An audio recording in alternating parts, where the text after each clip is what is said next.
ये हाथी हमें बचाना बहुत जरूरी है। कारण क्या है, जब बाबा साहब ने लेबर पार्टी बनाई तो चुनाव चिन्ह था हाथी, रंग था नीला। जब बाबा साहब ने SC/ST फेडरेशन बनाई तो चुनाव चिन्ह था हाथी और रंग था नीला।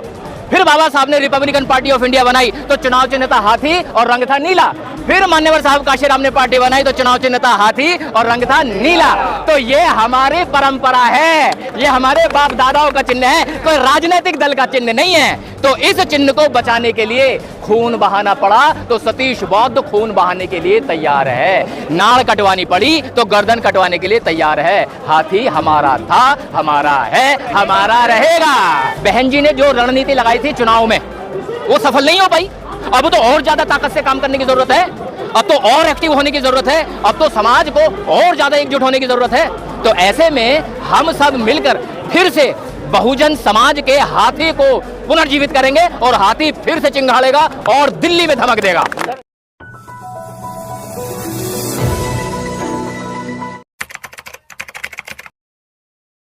ये अखिलेश यादव वो हैं जिन्होंने लखनऊ में विधानसभा के पटल पर पदोन्नति में आरक्षण के बिल को फाड़ के चीर के टुकड़े टुकड़े कर दिया था। ये संविधान बचाने की बात करेंगे, ये करिए संविधान बचाएंगे? कैसे बचा सकते हैं? अगर भेड़ों की रक्षा के लिए भेड़िए पाल लिए, हेलो, अगर भेड़ों की रक्षा के लिए भेड़िए पाल लिए तो क्या भेड़ बचेंगी? भेड़ ना बचेंगी। तो हम भेड़ों को खाने के लिए ये भेड़िए तैयार हो गए। और मैं विनम्र निवेदन करता हूं बहुजन समाज के लोगों से कि आप पहचानो कि भेड़ कौन है और भेड़िया कौन है। तो ये कैसे संविधान बचा सकते हैं? बहन जी ने सही कहा। मैं स्वागत करता हूं बहन जी के इस विचार का कि उन्होंने जिस ढंग से समाज को जोड़ने का काम किया है, वो जो ढंग रहा, वो जो कार्य रहा, वो सराहनीय है। सोच के देखो, आज से 30 साल पहले, 35 साल पहले एक लड़की अपना घर छोड़ के निकली, ऐसे समाज में निकली जहां साले भूखे बहन बेटी को नोच के खाने वाले लोग गलियों सड़कों पे धक्के खाते हैं। ऐसे में बहन जी ने मान्यवर साहब काशीराम के चरणों में शरण लेकर के समाज को एकजुट करने का काम किया और इस पुरुष बाहुल्य आबादी में मनुवाद की छाती पे लात मारकर बहुजन समाज को जोड़ने का काम किया है। वो मजाक है क्या?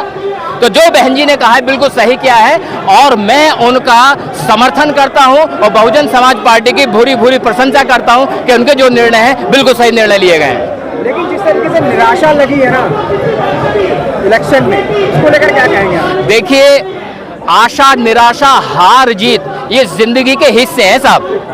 बहन जी ने जो रणनीति लगाई थी चुनाव में वो सफल नहीं हो पाई। भाई नेता ही तो है, नेता ही तो है, नेता ने कोई रणनीति लगाई, नहीं सफल हो पाई।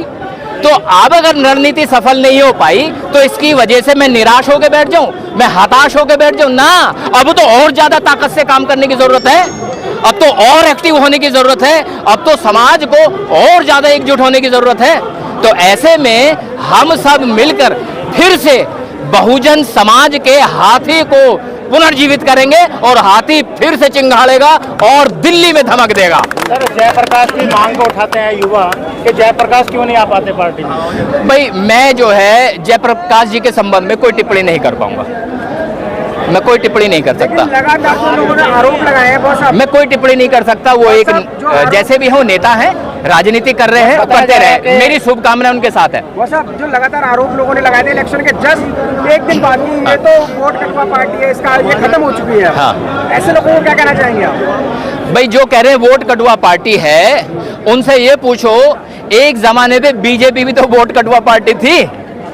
भाई जब पार्टी को वोट कम मिलते हैं, जिस पार्टी को वोट कम मिले उसे वो वोट कटवा पार्टी कह देते हैं, है ना।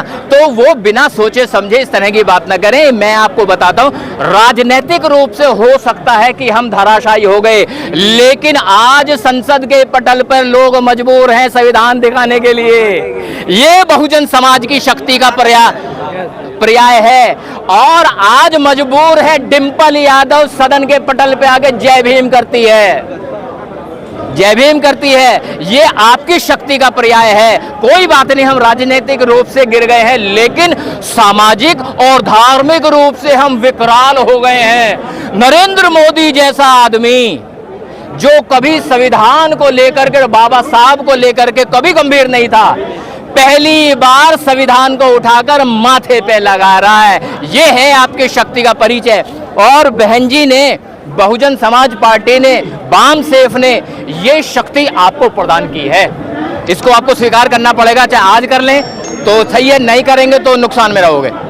क्योंकि ये हाथी है ना, हाथी की भी कहानी बता दूं, ये हाथी हमें बचाना बहुत जरूरी है। कारण क्या है, जब बाबा साहब ने लेबर पार्टी बनाई तो चुनाव चिन्ह था हाथी, रंग था नीला। जब बाबा साहब ने SC/ST फेडरेशन बनाई तो चुनाव चिन्ह था हाथी और रंग था नीला। फिर बाबा साहब ने रिपब्लिकन पार्टी ऑफ इंडिया बनाई तो चुनाव चिन्ह था हाथी और रंग था नीला। फिर मान्यवर साहब काशीराम ने पार्टी बनाई तो चुनाव चिन्ह था हाथी और रंग था नीला। तो ये हमारी परंपरा है, ये हमारे बाप दादाओं का चिन्ह है, कोई राजनीतिक दल का चिन्ह नहीं है। तो इस चिन्ह को बचाने के लिए खून बहाना पड़ा तो सतीश बौद्ध खून बहाने के लिए तैयार है। नाड़ कटवानी पड़ी तो गर्दन कटवाने के लिए तैयार है। हाथी हमारा था, हमारा है, हमारा रहेगा। जिस तरीके से आप हाथी की बात लेके कर रहे हैं कि हाथी नीला है और हाथी विशाल है, बिल्कुल सही है। लेकिन बहुजन समाज के लोग जब कभी भी वोट डालने की टाइम आता है तब उनको हाथी क्यों नहीं दिखाई देता है? हाँ, बड़ा अच्छा सवाल है। यकीन जानिएगा, ये जितने खड़े ना इन्हीं से भी पूछ लो, और मैं भी उसमें शामिल। जब बटन दबाने जाता हूँ तो इतना बड़ा हाथी चश्मे में दिखता है मुझे। मजाक नहीं, सीरियसली कह रहा हूँ। मैंने समाज में काम करते हुए बहुत सारे राजनीतिक दलों के मेरे पास प्रपोजल आए कि आप हमारी पार्टी में आ जाओ जी, हमारी पार्टी में। यकीन जानिए, खून का रंग ऐसा नीला हो गया, हिम्मत नहीं होती कहीं भी जाने की, अंदर से आवाज नहीं आती। या तो किसी दिन अपने अंदर के सतीश बौद्ध को मार दूं तो शायद मैं किसी और राजनीतिक दल में चला जाऊंगा, लेकिन जब तक अंदर का सतीश बौद्ध जिंदा है तो वो संभव नहीं हो पा रहा। ये हाल मेरा ही नहीं है, ये जितने खड़े इन सब का हाल ऐसा ही है। मजाक नहीं, सीरियस है, इन सब का हाल है। भले ही राजनीतिक रूप से हम हार गए हों, लेकिन हम सामाजिक रूप से जितना इस बार जीते हैं इतना हम पहले कभी नहीं जीते। संसद के पटल पे जितने नेता जय भीम कर रहे हैं उतने पहले कभी नहीं करते थे। जितने नेता संविधान को लेके घूम रहे हैं उतने पहले कभी नहीं घूमते थे, है ना। तो हम सामाजिक रूप से पुनर्जीवित हो गए हैं, विशाल काय हो गए हैं। भविष्य में राजनीतिक फल भी मिलेंगे। वो बाबा साहब के नाम लेकर यूज करे, बाबा साहब को हमें बहका कर रही है, हमें बहका रही है, और हम बहक रही है। और आप कह रहे हो कि जो जय भीम आपके अंदर बसा हुआ है वो आपको बैलेट मशीन में कहीं पर और कोई चीज दिखाई नहीं देता होगा सिवाय हाथी के, लेकिन वो लोग जय भीम का नारा लगा के हमें बहका रहे हो, हम बहक रहे हैं। इसके लिए जिम्मेदार कौन है? उसके लिए मेरे जैसे लोग जिम्मेदार हैं। मैं जिम्मेदारी लेता हूं कि मैंने घर से निकल के काम नहीं किया। मेरे जैसे जितने लोग खड़े हैं सारे के सारे जिम्मेदार हैं, और जो पार्टी का एक एक कार्यकर्ता वो सारे जिम्मेदार हैं। बहन जी अकेले क्या करेगी? एक बात बताओ ईमानदारी से, क्या पार्टी का जिला अध्यक्ष आपके गली मोहल्ले में कैडर करने आया, आपको समझाने आया? तो वहां अभी सुधार की आवश्यकता है। मैं आप सब लोगों के माध्यम से बहन जी से निवेदन करता हूं कि ये जो जिला अध्यक्ष हैं, विधानसभा अध्यक्ष हैं, जितने प्रभारी हैं, प्रदेश अध्यक्ष हैं, पहले इनकी ट्रेनिंग करवाओ जी। इन लोगों को ये नहीं पता वीवीपैट क्या होता है, इन्हें ये नहीं पता ईवीएम क्या होता है, इन्हें नहीं पता ईवीएम में गड़बड़ी कैसे होती है, इन्हें नहीं पता फॉर्म 7 क्या होता है, फॉर्म 9 क्या होता है, फॉर्म 7A क्या होता है, फॉर्म 8 क्या होता है, फॉर्म 9 क्या है, फॉर्म 10 क्या है, इन्हें नहीं पता।